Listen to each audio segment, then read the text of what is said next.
परळीतील आंदोलनातून नाटकं उभं कराल तर त्यापेक्षा 10 पट आंदोलन आम्ही बीडमध्ये उभं करू असा इशारा मनोज जरांगेंनी धनंजय मुंडेंना दिलाय।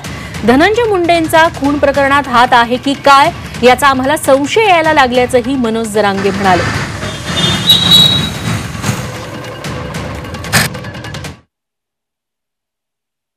आम्हाला शंका आणि संशय यायला लागला तोवर आता तू जर पाठिंबा देतो आंदोलन करणाऱ्याला पाठ जाऊन भेटतो आंदोलन करणाऱ्याला तर याचा अर्थ तो आबे हात हे का काय त्या खुनात अशी आम्हाला शंका यायला लागली संशय पण यायला लागला। का आम्ही शंका घेऊन येतो जाऊ का संतोष देशमुखांच्या घराकडे भेटायला जायला तुला वेळ नाही मिळाला आज भरा तिकडे गेला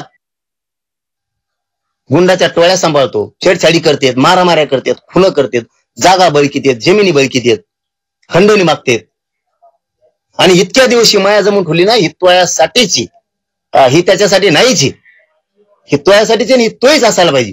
म्हणून मुख्यमंत्र्यांना आमचं सांगणं आहे की खुनातले आणि खंडणीतले आरोपी एकच आहेत।